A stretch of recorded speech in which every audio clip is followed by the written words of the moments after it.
Rowdy sheeter ಬಿಕ್ಲು Shiva ಕೊಲೆ ಪ್ರಕರಣಕ್ಕೆ ಸಂಬಂಧಪಟ್ಟಂತೆ ಬೌರಿಂಗ್ ಆಸ್ಪತ್ರೆಯಲ್ಲಿ ಭೈರತಿಗೆ ಮೆಡಿಕಲ್ ಟೆಸ್ಟ್ ಮಾಡಲಾಗ್ತಾ ಇದೆ. ಬಿಪಿ, ಶುಗರ್, ಇಸಿಜಿ ಟೆಸ್ಟ್ ಮಾಡ್ತಿದ್ದಾರೆ ವೈದ್ಯರು. ಬೌರಿಂಗ್ ಆಸ್ಪತ್ರೆಗೆ ಕರೆತಂದು ಭೈರತಿಗೆ ಮೆಡಿಕಲ್ ಟೆಸ್ಟ್ ಮಾಡಲಾಗ್ತಾ ಇದೆ. ಬಿಪಿಯಲ್ಲಿ ಏನಾದರೂ ವ್ಯತ್ಯಾಸ ಇದೆಯಾ, ಶುಗರ್ ಮತ್ತೆ ಇಸಿಜಿ ಎಲ್ಲವನ್ನ ಕೂಡ ಟೆಸ್ಟ್ ಮಾಡ್ತಿದ್ದಾರೆ ವೈದ್ಯರು.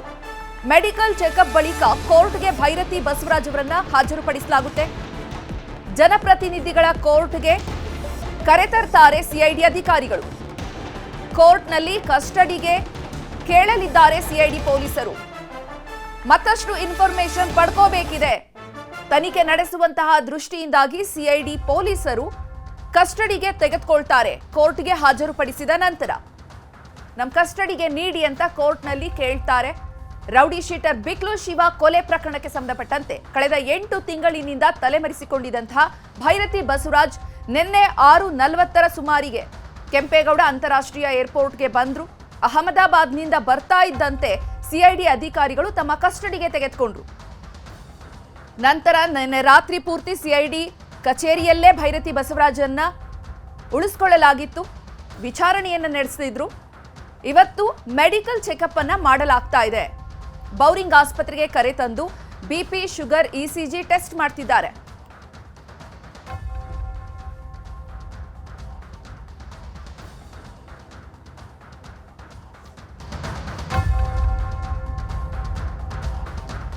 ಬಿಪಿ, ಶುಗರ್, ಇಸಿಜಿ ಟೆಸ್ಟ್ ಮಾಡ್ತಿದ್ದಾರೆ. ಭೈರತಿ ಬಸವರಾಜ್ಗೆ ಮೆಡಿಕಲ್ ಟೆಸ್ಟ್ ಮಾಡಲಾಗ್ತಾ ಇದೆ.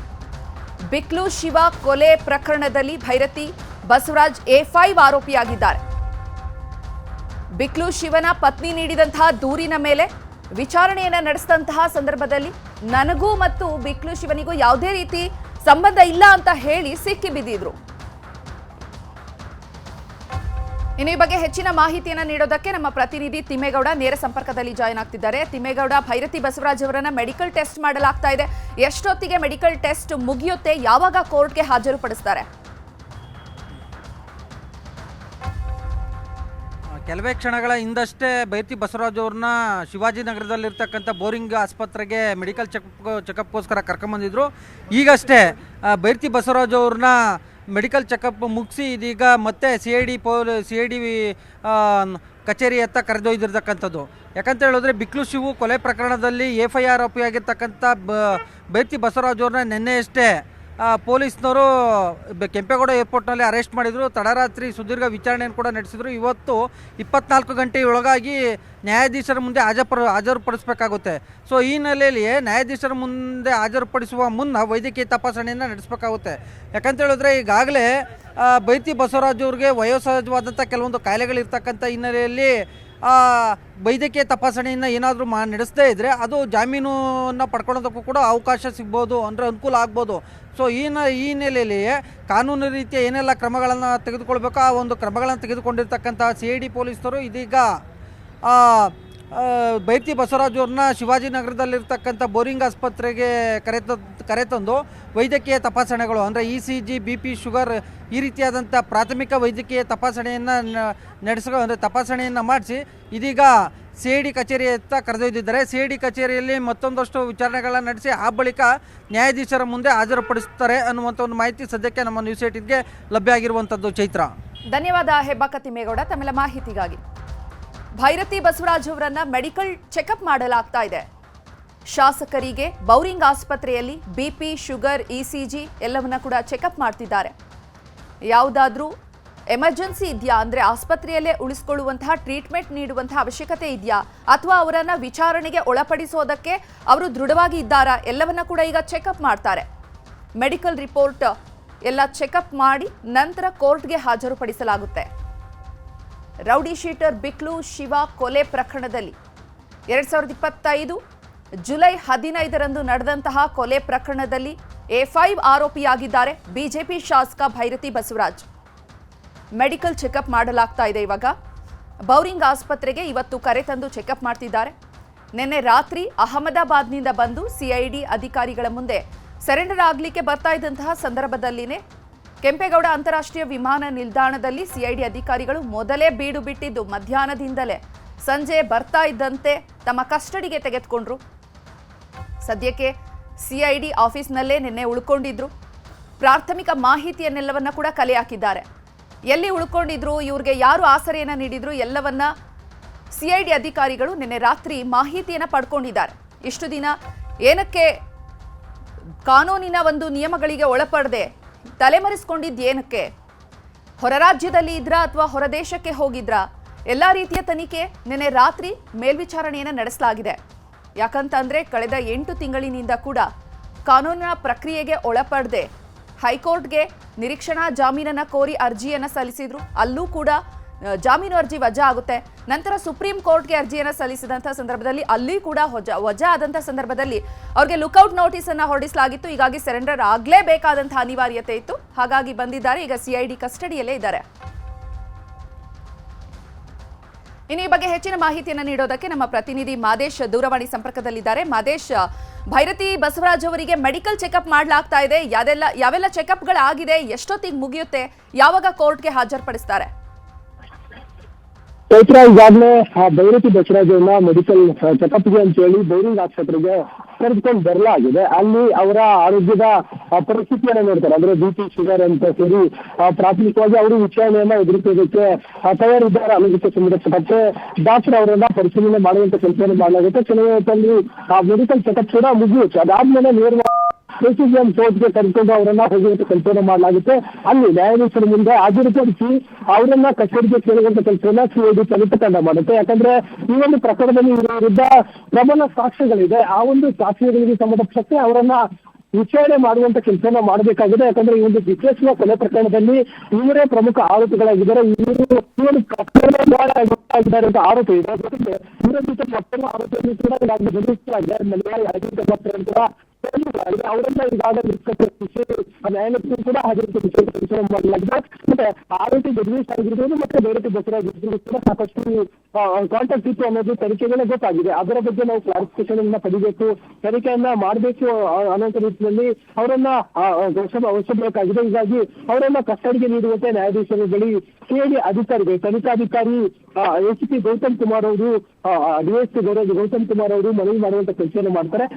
ಕನಿಷ್ಠ 5 ದಿನಗಳ ಕಾಲ ಕಸ್ಟಡಿಗೆ ಪಡೆಯುವಂತ ಪ್ಲಾನ್ ಅನ್ನ ಸಿಐಡಿ ಅಧಿಕಾರಿಗಳು ಮಾಡ್ಕೊಂಡಿದ್ದಾರೆ. ಆದ್ರೆ ನ್ಯಾಯಾಧೀಶರು ಎಷ್ಟು ದಿನಗಳ ಕಾಲ ಕಸ್ಟಡಿಗೆ ಕೊಡ್ತಾರೆ ಅನ್ನೋದನ್ನ ಕಾದ್ ನೋಡಬೇಕಿದೆ. ಕೆಲವೇ ಹೊತ್ತಲ್ಲಿ ಮೆಡಿಕಲ್ ಚೆಕಪ್ ಇದೆ. ಮೆಡಿಕಲ್ ಚೆಕಪ್ ಮುಗಿದ ನಂತರ ಕೋರ್ಟ್ಗೆ ಇವರನ್ನ ಕರೆಯುವಂತ.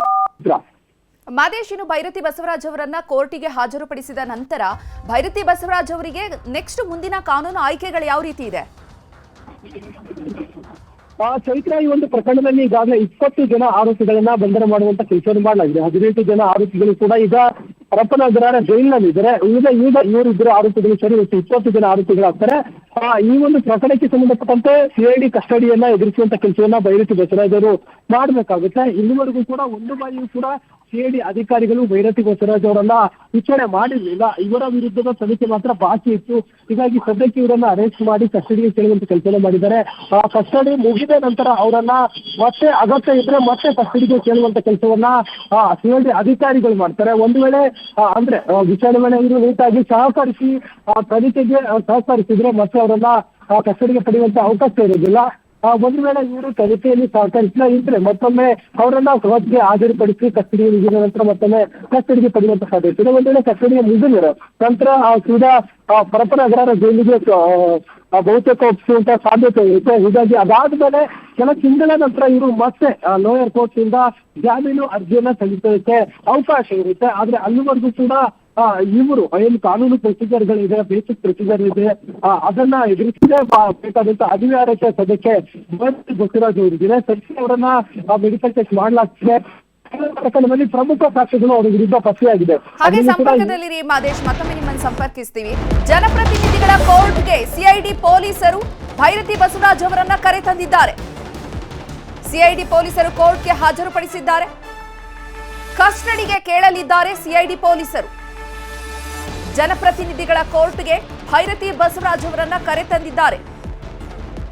ಸಿಐಡಿ ಪೊಲೀಸರು ತಮ್ಮ ಕಸ್ಟಡಿಗೆ ಬೇಕು ಅಂತ ಹೇಳಿ ಕೇಳುವಂತಹ ಸಾಧ್ಯತೆ ದಟ್ಟವಾಗಿದೆ. ಮತ್ತಷ್ಟು ವಿಚಾರಗಳನ್ನ ತಿಳ್ಕೋಬೇಕಿದೆ. ನೇರವಾಗಿ ಭಾಗಿಯಾಗಿದ್ದಾರಾ ಇಲ್ವಾ ಎಲ್ಲವನ್ನ ಕೂಡ ಎವಿಡೆನ್ಸ್ ಗಳನ್ನ ಕಲೆಕ್ಟ್ ಮಾಡಬೇಕಿದೆ. ಹೀಗಾಗಿ ನೋಡಿ, ವಿಜುವಲ್ಸ್ ಅಲ್ಲಿ ಗಮನಿಸ್ತಾ ಇದೀವಿ, ಬಿಜೆಪಿ ಶಾಸಕ ಭೈರತಿ ಬಸವರಾಜ್ ಅವರನ್ನ ಕೋರ್ಟ್ಗೆ ಹಾಜರುಪಡಿಸುತ್ತಿದ್ದಾರೆ ಸಿಐಡಿ ಅಧಿಕಾರಿಗಳು. ಜನಪ್ರತಿನಿಧಿಗಳ ಕೋರ್ಟ್ಗೆ ಬಿಜೆಪಿ ಶಾಸಕರನ್ನ ಕರೆತಂದಿರುವಂತದ್ದು. ಸಿಐಡಿ ಪೊಲೀಸರು ಕೋರ್ಟ್ಗೆ ಹಾಜರುಪಡಿಸಿ ತಮ್ಮ ಕಸ್ಟಡಿಗೆ ಕೇಳೋದಕ್ಕೆ ಕರೆತಂದಿದ್ದಾರೆ. ನಿನ್ನೆ ಭೈರತಿ ಬಸವರಾಜ್ ಸಿಐಡಿ ಆಫೀಸ್ನಲ್ಲೇ ಉಳ್ಕೊಂಡಿದ್ದು.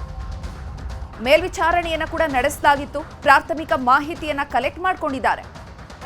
ಇಷ್ಟು ದಿನ ತಲೆಮರೆಸಿಕೊಂಡಿದ್ದು ಯಾಕೆ, ಎಲ್ಲಿ ಇದ್ರು, ಕೆಲವೊಂದು ಮೂಲಗಳ ಪ್ರಕಾರ ಅವರು ದುಬೈಯಲ್ಲಿ ಇದ್ರು ಅನ್ನುವಂತಹ ಮಾಹಿತಿ ಲಭ್ಯ ಆಯಿತು. ನಂತರ ಕೇರಳದಲ್ಲಿ ತಲೆಮರೆಸಿಕೊಂಡಿದ್ದಾರೆ ಅನ್ನುವಂತಹ ಮಾಹಿತಿ ಇತ್ತು.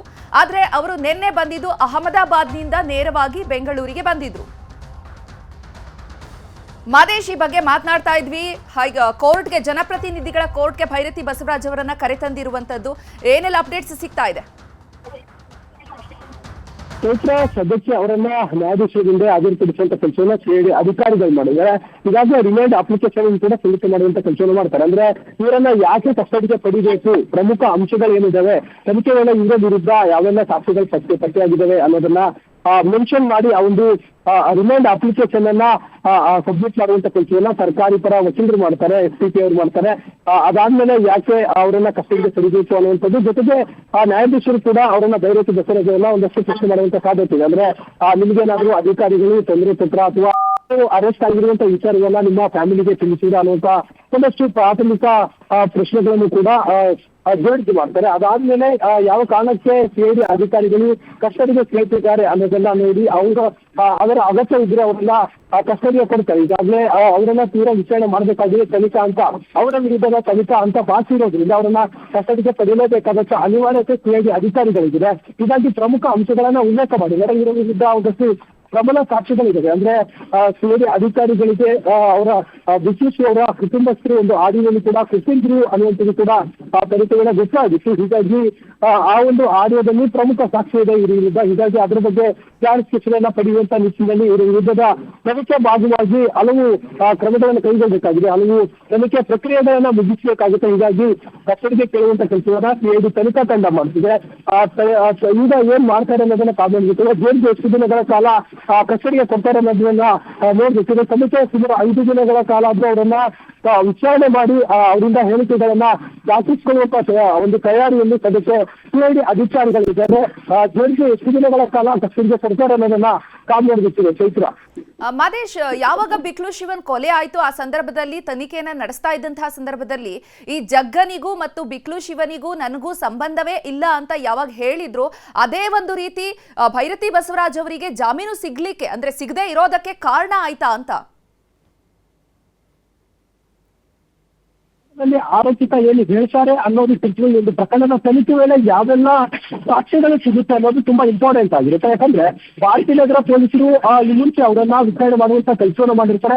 ಆ ಒಂದು ಸಂದರ್ಭದಲ್ಲಿ ಭೈರತಿ ಬಸವರಾಜ್ ಅವರು ನನಗೂ ಮತ್ತೆ ಈ ಒಂದು ಪ್ರಕರಣಕ್ಕೆ ಯಾವುದೇ ರೀತಿಯ ಸಂಬಂಧ ಇಲ್ಲ ಅಂತ ಹೇಳಿದ್ರು. ಜೊತೆಗೆ ಇವನ್ನ ಆರೋಪಿತ ಜಗದೀಶ್ಗೆ ಮತ್ತೆ ಬಿಸಿಸಿಗೆ ಏನು ಯಾವುದೇ ರೀತಿಯಾದಂತ ಗಲಾಟೆಗಳಿಲ್ಲ, ನನಗೂ ಅವ್ರಿಗೆ ಸಂಬಂಧ ಇಲ್ಲ, ಪರಿಚಯ ಇರ್ಬೋದು ಬಿಸಿಸಿ, ಆದ್ರೆ ಆತನನ್ನ ಕೊಲೆ ಮಾಡುವಂತ ಉದ್ದೇಶ ಮತ್ತೆ ಆತನ ಜೊತೆ ಯಾವುದೇ ರೀತಿಯಾದಂತ ಗಲಾಟೆಗಳು ನನಗೆ ಆಗಿಲ್ಲ ಅಂತ ಹೇಳಿ ಭೈರತಿ ಬಸವರಾಜ್ ಅವರು ಹೇಳಿದ್ರು. ಆದ್ರೆ ಅದರ ಬೆನ್ನಲ್ಲೇ ಆರೋಪಿತ ಜಗದೀಶ್ ಅಲಿಯಾಜಿ ಜೊತೆ ಈತ ಮತ್ತೆ ಭೈರತಿ ಬಸವರಾಜ್ ಅವರು ಇಬ್ರು ಕೂಡ ಇರುವಂತಹ ಸಾಕಷ್ಟು ಫೋಟೋಗಳು ವೈರಲ್ ಆಗಿತ್ತು. ಅವರು ಇಬ್ರು ಕೂಡ ಆತ್ಮೀಯರು ಅನ್ನೋದಕ್ಕೆ ಸಂಬಂಧಪಟ್ಟಂತೆ ಹಲವು ಬೇರೆ ಬೇರೆ ಕಾರ್ಯಕ್ರಮಗಳಲ್ಲಿ ಭೇಟಿಯಾಗಿರುವಂತ ವಿಚಾರ ಆಗಿರ್ಬೋದು, ಜೊತೆಯಲ್ಲಿ ಹೋಗಿರುವಂತ ವಿಚಾರ ಆಗಿರ್ಬೋದು. ಜೊತೆಗೆ ಇವರು ಇಬ್ರು ಕೂಡ ಸಾಕಷ್ಟು ವ್ಯವಹಾರಗಳಲ್ಲಿ ಈ ಮುಂಚೆ ಭಾಗಿಯಾಗಿದ್ರು ಅನ್ನುವಂಥದ್ದು ಕೂಡ ಗೊತ್ತಾಗಿತ್ತು. ಇದರ ಜೊತೆಗೆ ಪ್ರಮುಖ ಕಾರಣ ಏನು ಅನ್ನೋದನ್ನ ನೋಡಿದ್ರೆ ಇಲ್ಲಿ ಒಂದು ವಿಚಾರವನ್ನ ಸ್ಪಷ್ಟವಾಗಿ ಗಮನಿಸಬೇಕಾಗುತ್ತೆ. ಇಲ್ಲಿ ಈ ಒಂದು ಪ್ರಕರಣದಲ್ಲಿ ವಿಶ್ಲೇಷಣೆ ಈ ಮುಂಚೆ ಭೈರತಿ ಬಸವರಾಜ್ ಅವರಿಗೆ ಅವರ ವಿರುದ್ಧ ದೂರಿರುವಂತಹ ಕೆಲಸವನ್ನ ಮಾಡಿರ್ತಾರೆ. ಅಂದ್ರೆ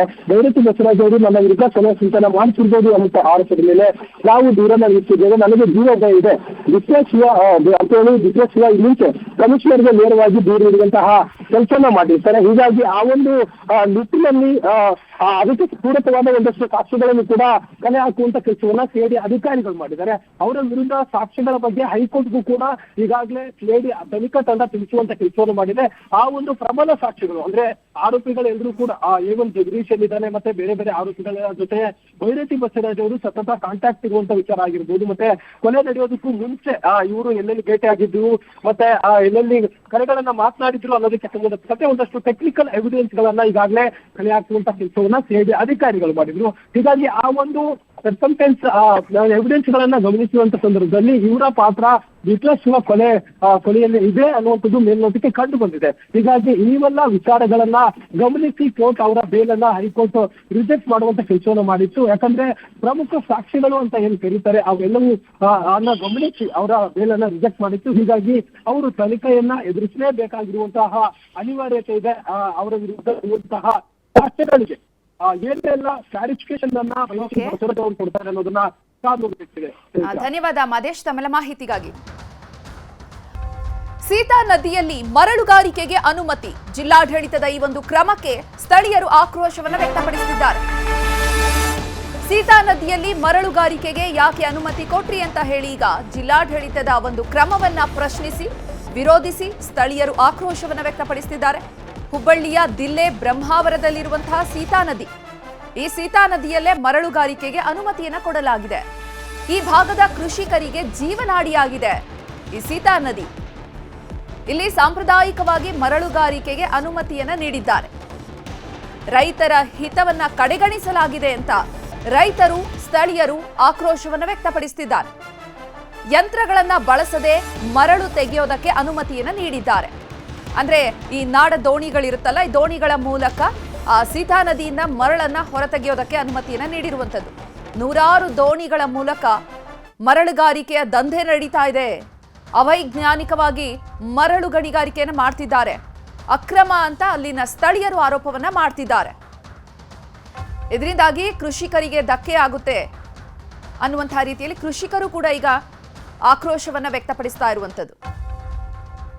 2022ರಿಂದ ಶುರು ಮಾಡಿದ್ದೀವಿ ಹೋರಾಟ. ಸಂಬಂಧಪಟ್ಟ ಎಲ್ಲ ಇಲಾಖೆಗಳಿಗೂ ಕೊಟ್ಟಿದ್ದೀವಿ. ಇವರು ಹೊಸದಾಗಿ ರಿನ್ಯೂವಲ್ ಮಾಡಿ ಸಂಬಂಧಪಟ್ಟ ಟೆಂಡರ್ ಕರೆಯುವಂಥದ್ದು. ಟೆಂಡರ್ ಕರೆಯುವಾಗ 2ನೇ ಶ್ರೇಣಿ ಹೊಳೆ ಇರುವಂಥದ್ದು ನಮ್ಮ ಊರಿನಲ್ಲಿ. ಇದಕ್ಕೆ 1,13,000 ಮೆಟ್ರಿಕ್ ಟನ್ ಕೊಟ್ಟಿದ್ದು ಮೊದಲನೇ ತಪ್ಪು. ಇದರದ್ದು ಸಾಧಕ ಬಾಧಕಗಳ ಚಿಂತನೆ ಅಧಿಕಾರಿಗಳ ಜೊತೆಗೂಡಿ ಮಾಡಲಿಲ್ಲ. ಮತ್ತು ಕೃಷಿಕರನ್ನ ಮೂಲ ನಿವಾಸಿಗಳನ್ನ ಯಾವುದೇ ಒಂದು ಇದಕ್ಕೆ ತಗೊಳ್ಳದೆ ಅವರು ಏಕಾಏಕಿ ಕ್ರಮ ತಗೊಂಡು ಟೆಂಡರ್ ಕೊಟ್ಟಿದ್ದಾರೆ. ಸೀನಿಯರ್ ಜಿಯಾಲಜಿಸ್ಟ್ ಹತ್ರ ಹೋಗಿ ಈ ಮರಳುಗಾರಿಕೆ ಬಗ್ಗೆ ಪ್ರಶ್ನೆ ಮಾಡಿದ್ರೆ ಆತ್ಮವಿಮರ್ಶನೆ ಮಾಡ್ಕೊಳ್ಳಿ ಅಂತ ಹೇಳ್ತಾರೆ. ಆತ್ಮವಿಮರ್ಶನೆ ಅಂದರೆ ಏನು, ಊರನ್ನ ಮಾರುವುದಾ ಅಥವಾ ಕೃಷಿ ಭೂಮಿಗಳನ್ನ ಮಾರ್ಕೊಂಡು ನಾವು ಗುಳೆ ಹೋಗೋದಾ? ಇವರಿಗೆ ಯಾವುದು ಸಾಧಕ ಬಾಧಕ ಚಿಂತನೆ ಮಾಡಬೇಕು ಅನ್ನೋದು ಅವ್ರಿಗೆ ಗೊತ್ತಿರಬೇಕು. AC ಹಾಲಲ್ಲಿ ಕೂತ್ಕೊಂಡು ಸಂಬಂಧಪಟ್ಟ ಇಲಾಖೆಗಳಿಗೆ ಅನುಮತಿ ಕೊಡುವಂಥದ್ದಲ್ಲ. ಹೈನುಗಾರಿಕೆ ಮತ್ತು ಕೃಷಿ, ಆಮೇಲೆ ಈ ಮಳಿ ಹೆಕ್ಕೋದು, ಮೀನುಗಾರಿಕೆ ನಂಬ್ಕೊಂಡು ಇನ್ನು ಈ ಬಗ್ಗೆ ಹೆಚ್ಚಿನ ಮಾಹಿತಿಯನ್ನು ನೀಡೋದಕ್ಕೆ ನಮ್ಮ ಪ್ರತಿನಿಧಿ ಗಣೇಶ್ ದೂರವಾಣಿ ಸಂಪರ್ಕದಲ್ಲಿದ್ದಾರೆ. ಗಣೇಶ್, ಈಗ ಮರಳುಗಾರಿಕೆಯನ್ನು ಮಾಡೋದಕ್ಕೆ ಅನುಮತಿಯನ್ನು ಕೊಟ್ಟಿರೋದಕ್ಕೆ ಸ್ಥಳೀಯರು ಮತ್ತೆ ಕೃಷಿಕರು ಇಬ್ರು ಕೂಡ ವಿರೋಧವನ್ನ ಮಾಡ್ತಿರೋದು ಯಾಕೆ, ಮತ್ತೆ ಅವರ ಬೇಡಿಕೆಗಳೇನಿದೆ? ಜಿಲ್ಲೆಯಲ್ಲಿ ಗಣಿ ಇಲಾಖೆ ಇದ್ದರೆ ಒಂದಿಷ್ಟು ಸಮಸ್ಯೆ ಆಗಿರುವಂತದ್ದು. ಅಲ್ಲಲ್ಲಿ ಅಕ್ರಮ ಗಣಿಗಾರಿಕೆ ಅಲ್ಲಲ್ಲಿ ಆಗ್ತಾ ಇದೆ. ಆದ್ರೆ ಉಡುಪಿ ಜಿಲ್ಲೆಯ ಬ್ರಹ್ಮಾವರ ತಾಲೂಕಿನ ಈ ಭಾಗ ಗಣಿಗಾರಿಕೆಗೆ ಉಡುಪಿ ಜಿಲ್ಲಾಡಳಿತ ಜಿಲ್ಲಾ ಗಣಿ ಇಲಾಖೆ ಪರ್ಮಿಷನ್ ಅನ್ನು ಕೊಟ್ಟಿದೆ. ಇಲ್ಲಿ ಸ್ವಲ್ಪ ಭಿನ್ನ ಈ ಪ್ರಕರಣ. ಯಾಕಂತ ಹೇಳಿದ್ರೆ ಇಲ್ಲಿ ಪರ್ಮಿಷನ್ ಕೊಟ್ಟಿರುವ ಸಂದರ್ಭದಲ್ಲಿ ಕೃಷಿಕರನ್ನ ಸ್ಥಳೀಯರನ್ನ ಗಣನೆಗೆ ತೆಗೆದುಕೊಳ್ಳದೆ ಪರ್ಮಿಷನ್ ಅನ್ನು ಆಗಿರುವಂತದ್ದು. ಇಲ್ಲಿ ಸಮಸ್ಯೆ ಬರ್ತದೆ ಅನ್ನುವಂತ ಆರೋಪಗಳು ಇಲ್ಲಿ ಸ್ಥಳೀಯರು ಮತ್ತೆ ಗ್ರಾಮಸ್ಥರು ಮಾಡ್ತಿರುವಂತದ್ದು.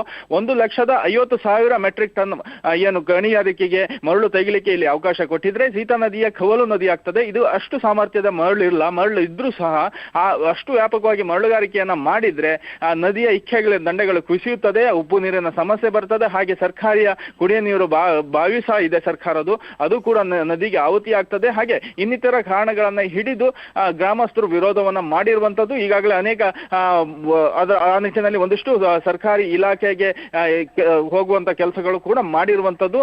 ಆ ನಿಟ್ಟಿನಲ್ಲಿ ಒಂದಿಷ್ಟು ಕೆಲಸ ಆಗ್ತಿದ್ದು ಅನ್ನೋದು ಈಗ ಅವರ ಪ್ರತಿಭಟನೆ ಮತ್ತಷ್ಟು ಉಗ್ರ ಮಾಡುವ ನಿಟ್ಟಿನಲ್ಲಿ ತಯಾರಿ ಕೂಡ ಮಾಡ್ತಿರುವಂತದ್ದು. ಚೈತ್ರ, ಧನ್ಯವಾದ ಗಣೇಶ್ ತಮ್ಮೆಲ್ಲ ಮಾಹಿತಿಗಾಗಿ.